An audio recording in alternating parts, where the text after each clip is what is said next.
ஒரு சின்ன teachers group ஒரு எலெக்ஷன் ரிசல்ட்டையே மாத்த முடியும்னா நம்புவீங்களா?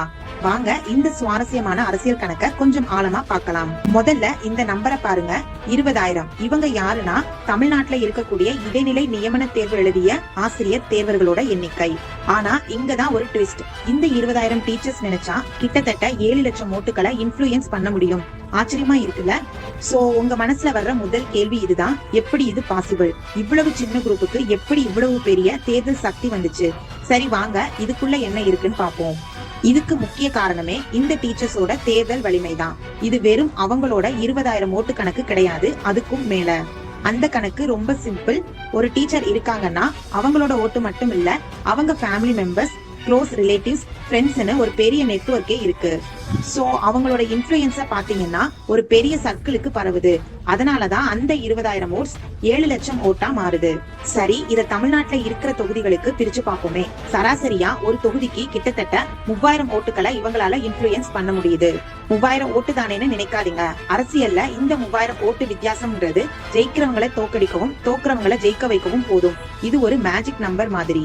ஓகே, இப்போ இந்த கேள்வி வருது, இந்த டீச்சர்ஸ்க்கும் இப்ப ஆட்சியில இருக்கிற திமுகவுக்கும் நடுவுல இந்த அளவுக்கு ஒரு கனெக்ஷன் எப்படி உருவாச்சு? இதுக்கு பின்னாடி ஒரு முக்கியமான வாக்குறுதி இருக்கு. சிம்பிளா சொல்லணும்னா இது ஒரு தேர்தல் ஒப்பந்தம் மாதிரி. திமுக என்ன ப்ராமிஸ் பண்ணாங்க அப்படின்னா 2013 ஆசிரியர் தகுதி தேர்வுல தேர்ச்சி பெற்ற அனைத்து ஆசிரியர்களுக்கும் பணி வாய்ப்பு உறுதி செய்யப்படும் அப்படின்னு சொல்லிட்டு 177 விதியின் கீழே ஒரு வாக்குறுதி கொடுத்திருந்தாங்க. அதுக்கு பதிலா இந்த 20,000 டீச்சர்ஸும் அவங்களோட முழு சப்போர்ட்டையும் திமுகவுக்கு கொடுத்தாங்க. ஒரு கிவ் அண்ட் டேக் பாலிசி தான். அதுவும் ஏதோ பேருக்காக கொடுத்த சப்போர்ட் இல்ல. திமுக ஆட்சிக்கு வரதுக்கு இவங்க ஒரு பெரிய பில்லர் மாதிரி நின்னு வேலை செஞ்சிருக்காங்க. அவங்களோட முழு பலத்தையும் தேர்தல்ல காட்டியிருக்காங்க. ஆனா எலெக்ஷன் முடிஞ்சு திமுக ஆட்சிக்கு வந்ததும் கதை அப்படியே தலைகீழா மாறிடுச்சு. கொடுத்த வாக்குறுதி காத்துல பறந்துடுச்சு. ஆதரவு இப்போது போராட்டமா வெடிச்சிருக்கு.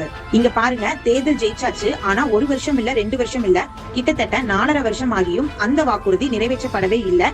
இது அந்த டீச்சர்ஸ் மத்தியில ஒரு பெரிய ஏமாற்றத்தை உண்டாக்கிடுச்சு. பொறுத்து பார்த்தாங்க, கடைசியில போராட்டத்துல இறங்கிட்டாங்க. தங்களோட கோரிக்கைய முதலமைச்சர் கவனத்துக்கு கொண்டு போனோம் அப்படின்னு சொல்லிட்டு பிப்ரவரி 2025 இருந்து இப்ப வரைக்கும் கிட்டத்தட்ட 10 மாதங்களா ஒரு பெரிய போராட்டமும் கவன ஈர்ப்பும் கொண்டு வந்துட்டு இருக்காங்க. 10 மாசம் போராட்டம்னா சும்மாவா? கண்டிப்பா கவர்மெண்டோட கவனத்துக்கு போயே ஆகணும். அப்படிதான் அரசாங்கம் தரப்புல இருந்து ஒரு பதில் வந்தது. இது என்ன விஷயம் அப்படின்னா, 12 வருஷமா ஒரு காலி பணியிடம், இடைநிலை ஆசிரியர் பணியிடம் கூட நிரப்பப்படாத சூழ்நிலையில இப்போ அவங்களுக்கு மறுபடியும் ஒரு நியமன தேர்வு நடத்தி அதுல வெறும் 2000 பணி மட்டுமே வழங்கி அவங்களுக்கு பணியாணை கொடுத்திருக்காங்க. இருக்கிற எல்லா வேக்கண்டையும் நிரப்பும் பட்சத்துல இவங்க அனைவருக்குமே நிரந்தர பணி கிடைக்க வாய்ப்பு இருக்கு. இன்னொரு விஷயம் என்னன்னா, பள்ளிகள்ல தற்காலிக ஆசிரியர்களை நீக்கினாலும் இவங்களுக்கான பணி வாய்ப்பு உறுதி செய்யப்படும். இத அரசின் கவனத்துக்கு இந்த 10 மாதமா இந்த டீச்சர்ஸ் கொண்டு போயிட்டே இருக்காங்க. இப்போ இருக்கிற நிலைமையில முக்கியமான விஷயம் என்னன்னா, அடுத்த எலெக்ஷன் அனௌன்ஸ்மெண்ட்டுக்கு இன்னும் கொஞ்ச நாள் தான் இருக்கு. இருந்தும் இந்த கவர்மெண்ட் கண்டிப்பா இவங்களுக்கு மறு தேர்வு இல்லாத ஒரு நியமன ஆணை வழங்கும் அப்படிங்கிற ஒரு பெரிய நம்பிக்கையோட காத்துட்டு இருக்காங்க. இப்போ இந்த எல்லா விஷயங்களும் நம்மள ஒரே ஒரு பெரிய கேள்விக்கு முன்னாடி கொண்டு வந்து நிறுத்துது. திமுக இந்த டீச்சர்ஸோட ஆதரவை தக்க வச்சுக்குமா? டீச்சர்ஸ் தரப்புல இருந்து அவங்களோட ஸ்டாண்ட் ரொம்பவே கிளியரா இருக்கு. நீங்க எங்க கோரிக்கையை நிறைவேற்றுங்க, நாங்க முன்ன விட இன்னும் பெரிய சப்போர்ட் பில்லரா உங்களுக்கு இருப்போம்னு சொல்றாங்க. கடைசியில நாம எங்க ஆரம்பிச்சோமோ அங்கேயேதான் வந்து நிக்கிறோம். அந்த சக்தி வாய்ந்த அரசியல் கணக்குக்கு, அதாவது ஒரு தொகுதிக்கு 3000 ஓட்டுன்றது ஒரு தேர்தலோட தலையெழுத்தவே மாத்தக்கூடிய சக்தி. அப்போ கடைசி கேள்வி இதுதான், திமுக இந்த முக்கியமான கோரிக்கைய மறு தேர்வில்லாத பணியானைன்ற கோரிக்கைய இந்த 20,000 டீச்சர்ஸ்க்கு வழங்கி அவங்களோட ஆதரவை மறுபடியும் வாங்குமா இல்லையா? எலெக்ஷன் நெருங்கிட்டு இருக்கு, பதிலுக்காக நாமும் வெயிட் பண்ணுவோம்.